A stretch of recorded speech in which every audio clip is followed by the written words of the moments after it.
I'm the Reverend Dr. Jenny McKay, veterinarian, curate, and minister in secular employment, environmentalist, activist, and self-confessed cat junkie. But believe it or not, I have never been thrown out of the Scouts or been caught fist fighting in Sunday school. But someone who has is my guest, Matt Woodcock. So, Matt, can you tell me what happened on those two occasions? What a build-up, Jenny. Come on. No, well, I brought shame on my mother. I was unfortunately, I was one of those kids. I was a bit of a terrier when I was a bit younger, and I was one of those kids that you didn't want your kid to play with, unfortunately. So I brought shame on my family, and my mum dragged me to our local church in the hope that it would reform my ways, and I was always getting into trouble. And one Sunday afternoon, one Sunday morning actually, I was having a crayon fight with someone, and it was the final straw. And unfortunately, Miss Vincent had to have a word with my mum, and I was expelled from the Sunday school. Oh. And she said, "How can you expel someone from Sunday school?" He went, "We can't handle him, Mrs. Woodcock." And look where you are now. Look where I am now. The Lord works in mysterious ways, doesn't he? Absolutely. The naughtiest people maybe have to get into the priesthood. Absolutely. So, of course, you are a priest, Matt. You call yourself a pioneer priest. Yeah. But your journey into priesthood, it wasn't the most typical one. So can you tell me how you went from being a successful journalist to becoming an ordained Church of England pioneer minister? Yeah, sure, Jenny. Well, if I'd have asked my sort of early 20-year-old self that I would become a priest, I mean, it would just fits of laughter. So my journey began. I used to go to these. My mum used to send me on these sort of Christian youth camps, and actually, they were kind of quite transformative for me. Really, I met the leaders there, like football. They were normal. No one wore sandals, and it was just like. There were sort of northern working class lads who'd found a faith and were willing to lead the likes of us. And I think back then I really realised that you didn't have to have three heads to be a Christian. So, but it was a long-term journey. Anyway, fast forward, I became this journalist and I just loved it. Didn't want to do anything else. But at my local church, I used to go along on a Sunday morning and sort of sit at the back and moan about how terrible everything was and how bored I was. And they had this youth worker there, and give her a credit. She took me for a coffee one Monday morning after I was particularly vocal about how bad the service was. And she said, "Matt, we're sick of you moaning about how bad things are. Either do something about it or will you leave?" And she was like that blunt. And so that sort of set off a journey. She said, I've had this idea for us, an alternative service. And it was a bit like, I used to just get a battered sofa and interview people like you're interviewing me now on a sofa. Anyway, cut a long story short, it sort of took off with kind of younger people my age. And it just, I think it set in motion a future for me. I was a journalist, loved it. And one day I sort of driving along the A19 to Selby. That was where my road to Damascus happened, on the A19 to Selby. Okay. And I had this really strange experience of just driving, listening to our music on the way to cover a court case and just feeling really overwhelmed in a kind of divine sense. Nothing like that's ever happened before or since. Okay. I didn't hear any voices, didn't see anything, but I just knew that perhaps God had something he wanted to tell me. And so I pulled into this lay-by and sort of said some desperate prayers, and nothing happened, and calmed myself down and drove on, finished the day, and then I legged it straight to my vicar's house that night. Right. And before I said anything, I walked into his study, and he turned down and he said, "Do you think God's calling you to work for the church?" And it was like literally the ultimate eureka moment. Yeah. And I've never been so convinced in anything in my life. Wow. We just got a mortgage. I was on quite good money. Yeah. And I went home to tell my wife, and she nearly hit the floor. I said, I think God's calling me to work for the church. And within a month, Yes. I've left. And I'm suddenly working for my local church as like their community worker for absolutely next to nothing. And there I was, and people literally thought I'd lost my mind. Like everyone was worried about me and stuff. But I was just so convinced that that's what the path I needed to go for. Then I did it, and here I am. Goodness me! So was it a long time after that you went for your interviews, or did it all happen quite quickly? What happened was, so I remember on the first day of working for the church, I suddenly thought, what am I supposed to do? Like, it was literally that sudden. And then I got a phone call from somebody who was a painter and decorator who was really struggling in his life, and he'd heard about that I'd made this step. And he said, oh, can I talk to you about my life? Because it's in free fall. I went into my local church and it was empty, and I felt there might be something there. Can you help me? Anyway, he wouldn't meet me in the church because he was so scared of churches. So I met him in the local park.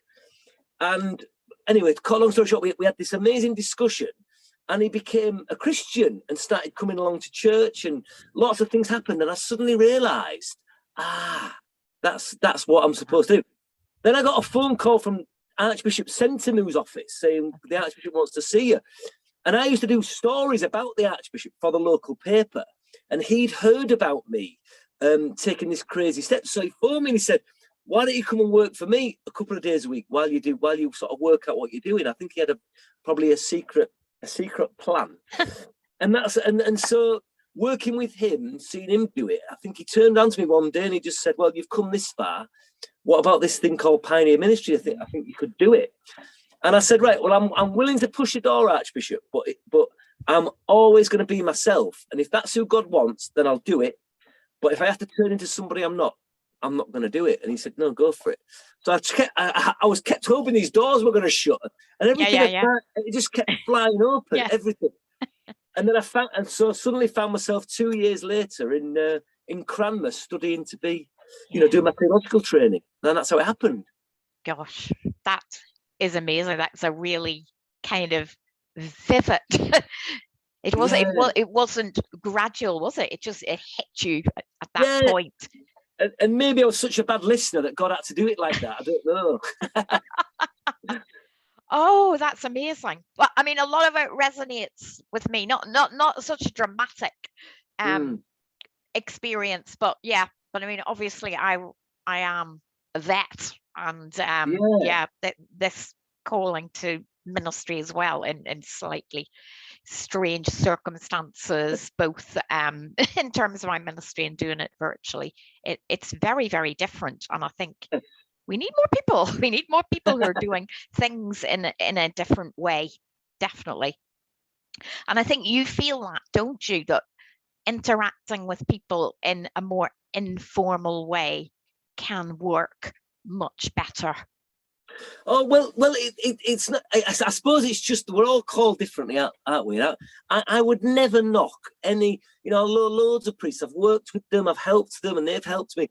And, the way that God calls people differently, right? And if your ministry is church-based, quite traditional, as long as you're engaging with where people are at in that context, then why not? But I feel definitely called to the edges, because if 1% of people are going to church on a Sunday morning, then that leaves 99% of people who aren't.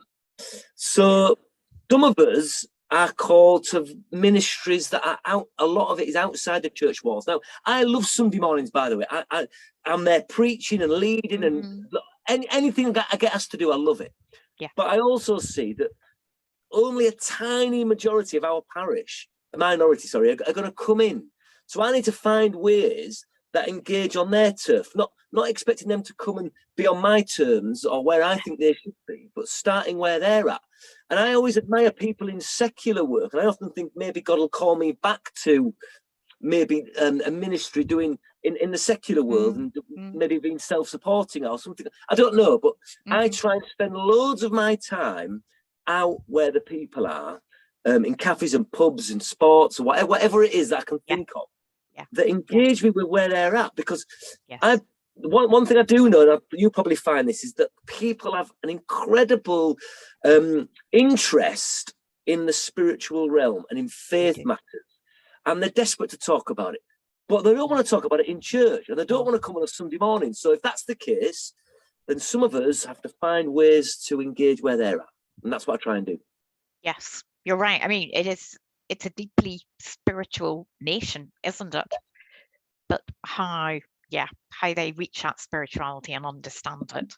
It's people. But even to win the right for a conversation about it takes a relationship to form. You know, loads. I mean, I work a lot with men, particularly northern working class men, and they are closed books, a lot of them. But what starts with football, often at the end of a night, finishes with, I don't know where I'm going in life. It's amazing. That's right. That's right. And just doing a very neat segue now on the football topic, I know that you and your dad are very, very fond of York City Football Club, aren't you? And they've been doing very, very well, haven't they? Well, let's put it in perspective. National League North, right? So they're nearly in the Football League again, Jenny. Let's have it right. You know, let's not get too excited. It's a positive way forward, anyway. And I also know that about 3 weeks after they won that promotion, you watched Liam Gallagher at Nebworth, and you're a big fan of both. So. Yes, which experience did you enjoy more?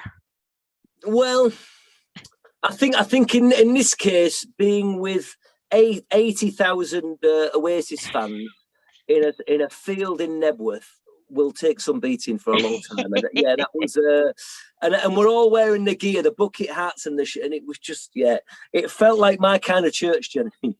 Oh yeah, amazing, yeah, a super church. Absolutely, yeah. And what do you make of Pete Doherty's opinion that Noel Gallagher was a poet and Liam a town crier?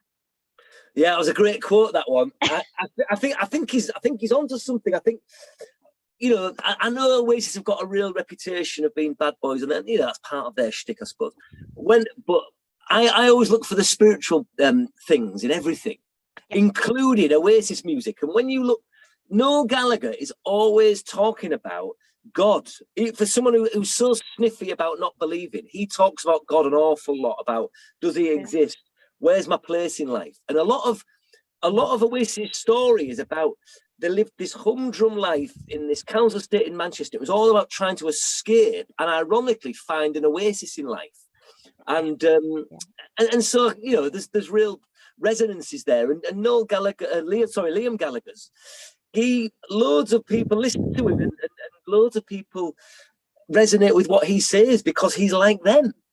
You know, he's not really changed since he was come out of Burnage. So I think Pete Doherty's onto something there.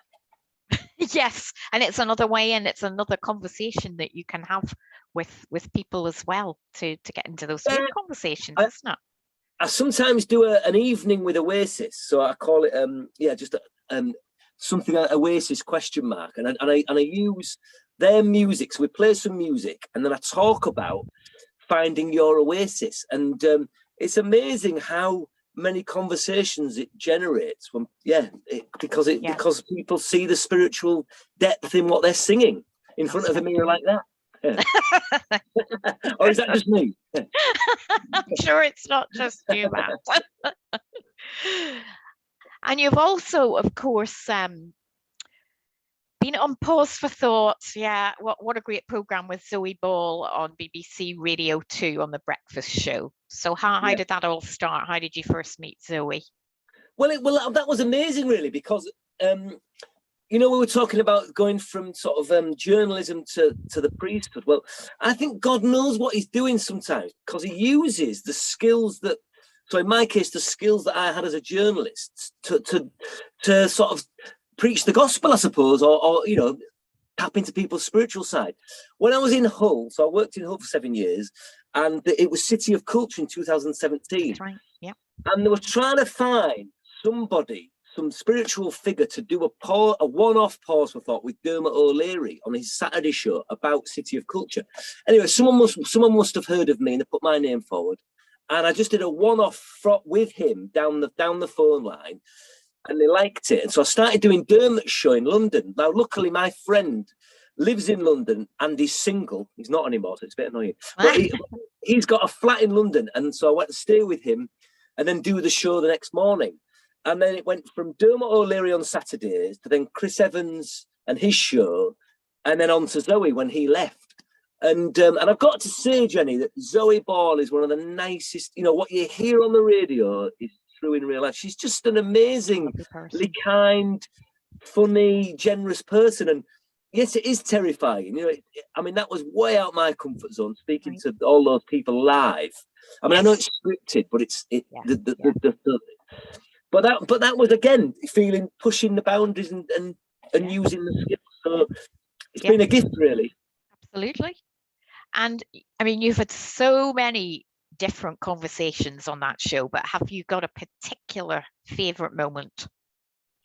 I think off air, I've had some really interesting conversations with Zoe, sort of privately, and I won't delve what we said, but it feels like a real privilege to just hear someone at the top of their game in her world, in the media world, to hear what they think about spiritual things. But one of the highlights for me was when it was my mum's birthday, and her and the team did this lovely message for my mum that I was able to share with her for her birthday, and that meant a lot to me. So it made my mum's year. Oh, I'm sure it did. I bet that was one of your mum's favourite moments. Yeah, I think my biggest frustration is I went and did it on the Thursday, and you're in the green room with the guests who are then going to go and speak to her. And on the Wednesday, Noel Gallagher was in there, so I missed him by 1 day. What a shame. That could have been such an interesting conversation. So something else I wanted to ask you about, sometimes we get really, really difficult questions from people, and they seem very, very obvious questions, but they're the ones that you often stumble over. So, for example, what would you say the next time a 10-year-old asks you why they exist, or whether God would forgive Hitler? Oh, God. You're a bad woman. What would I say? Well, I think I would say that their existence has a purpose and a plan and a divine hole that they need to fill, or something like that, or something that they were born. Their existence was to know God and be loved by him. Now, I wouldn't quite say it as brutally as that, but something along those lines, that existence has purpose in my view, and it has meaning deeper than what we can see. So would God forgive Hitler?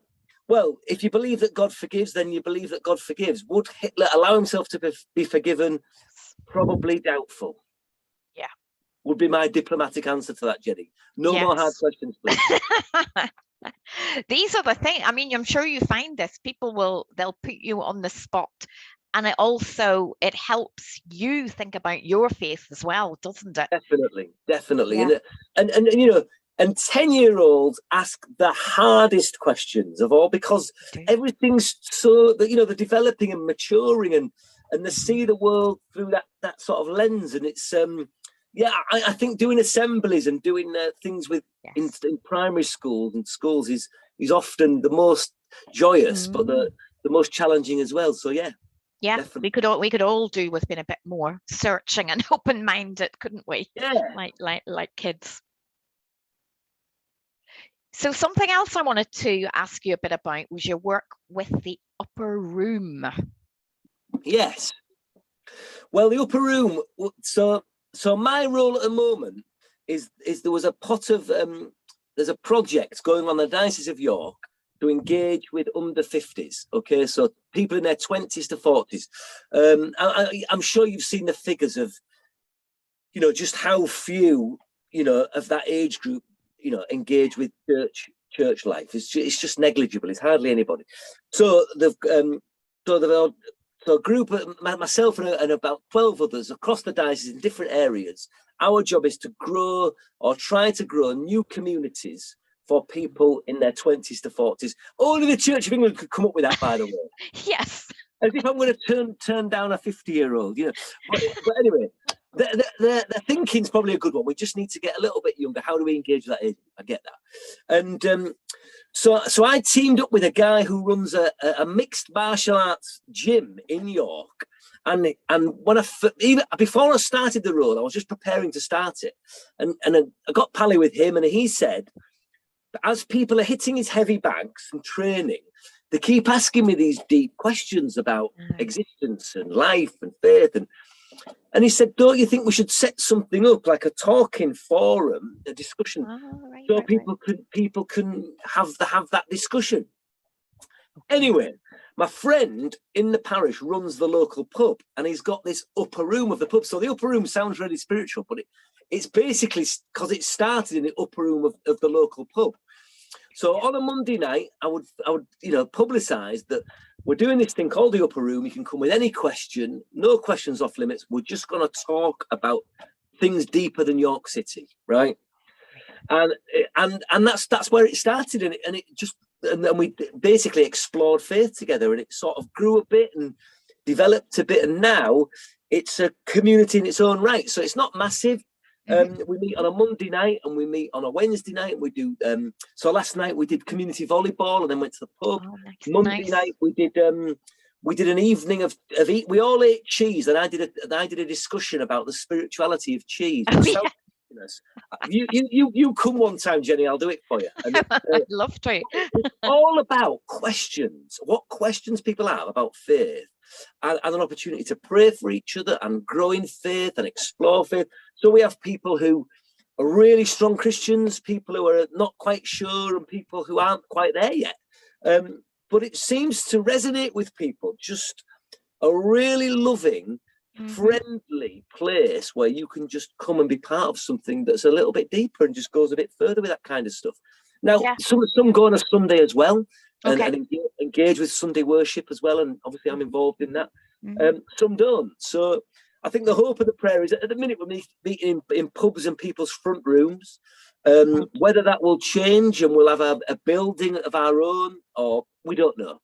But it's we've been doing it a few years, about 2 years now, and we've grown to about 40, 50 people who excellent, isn't it? Just love meeting together. And you'll have to come and do a talk for us and do some discussion starters, Jenny. You'd be brilliant. Well, I will, Matt. Although I'm based in the Northwest, the lab I work for is actually over in Wetherby. Well, perfect. So this is eminently possible. I like your answer there. You didn't say definitely yes, but you didn't say definitely no. I like your tactics. Oh no, I would love to. Yeah, I think you'd enjoy it, because who wouldn't enjoy it? You're talking about stuff that really matters. We looked at the political situation last week, and we thought, well, what does it mean to live lives of integrity and truth? So it's taking relevant things and making them into a sort of spiritual thing, and I think that's been a really helpful thing for us to do. No, that's tremendous, and I think a lot of times as a priest I've been told, don't be political, but you do have to be. You have to comment on these things, don't you? You do, yeah, definitely. And I think it's if you can't comment about some, no area is off limits to God. If we believe that, then we've got to engage in everything. So big believer in that. Good. You're very direct, and you say it as it is. So I understand that, and I appreciate that. Okay, excellent. So, of course, you've had your 2 books. So, started off with Being Reverent. Becoming was the first one. Becoming Reverent. And the latest one, I should have known that. I have read it, Matt. I have, Being Reverent. You're the one. And I empathise very much with you had a Christmas day, I think it was Christmas Day, but you had this nativity scene outside the church in Hull.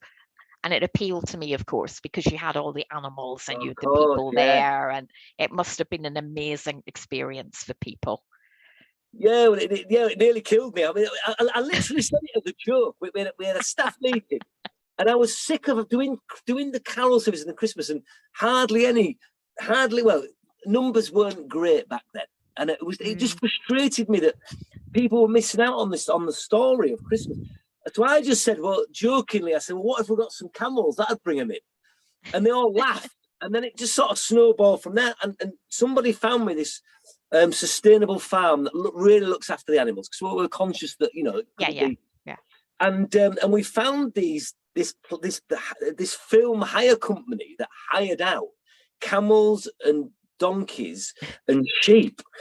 And so we bussed them in, and we had this, and the council paid for it all. Can you believe that? It was amazing. Gosh. And we walked all the animals. We dressed the landlords up as the innkeepers. We had the boxing club as the shepherds. We had it was chaos. Okay.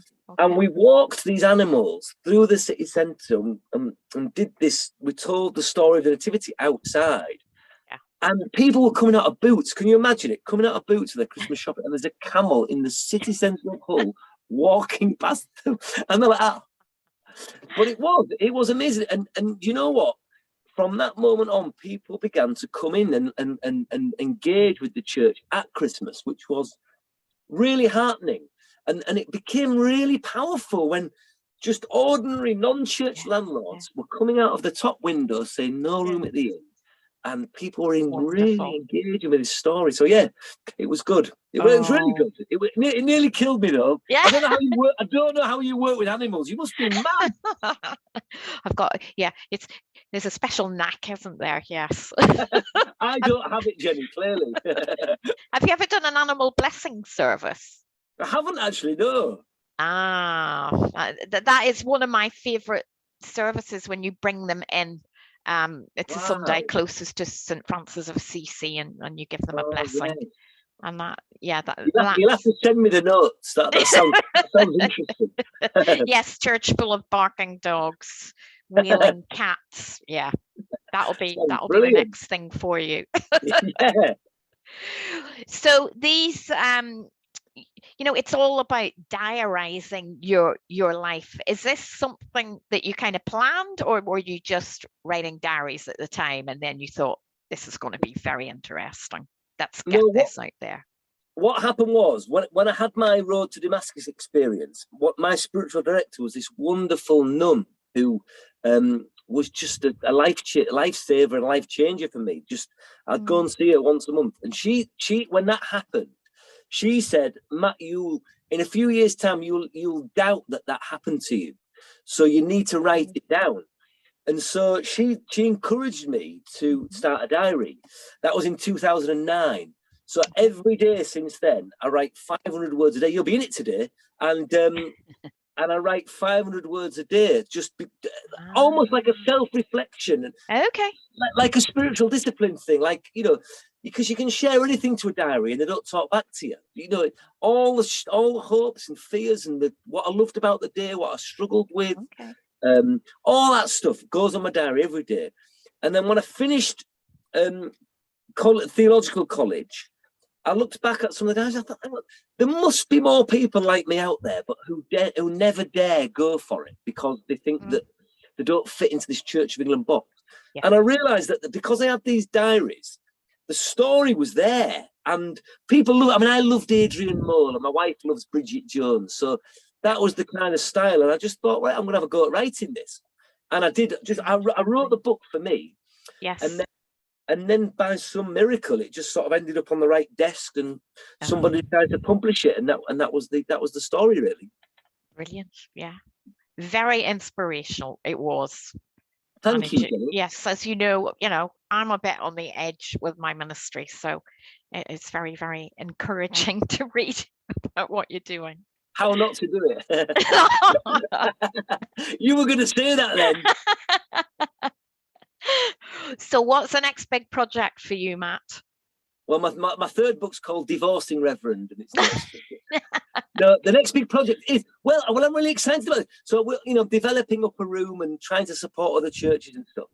But I'm 12 years in ministry by next year, so I'm actually going on study leave, and I'm going on a pilgrimage. I've never done anything like that before, and my friend who's not a Christian but is interested, he wants to come on it with me. So we're going to do this sort of walk together. Have you heard of this Camino thing? I've heard. Yes. So we're going to do that, and I'm going to finish my third book. So I've been doing hopefully writing a third book in that time. So that's what's next. But over summer, the camp where I sort of found faith, I'm going back as a leader of the leaders, so the tent leaders. So I'm going back to the same field where I found faith to support the leaders who are going. And I think I'm too old, but I'll see. But I've managed to fill a bus from York of teenagers who are going to come. So. Oh, isn't that wonderful? It's like going full circle, exactly, isn't it? Exactly, yeah. Yes. And my own kids are coming, Jenny, so wow. They will keep an eye on you, I'm sure. Exactly. Oh, well, Matt, it's been really, really interesting and lovely to catch up with you. Really enjoyed chatting with you. And as we said at the beginning, from somebody who's been kind of at fisticuffs in Sunday school, my word. Look what you have achieved. It's absolutely incredible. Oh, thank you, Jenny. And God blessing you and all what you're doing. It's amazing. And thank you. And I'm going to hold you to come in and doing a session with us at the upper room. So absolutely, I'd be delighted. Brilliant. Thank you, Jenny. Okay, thank you. Thanks. See you guys. Bye.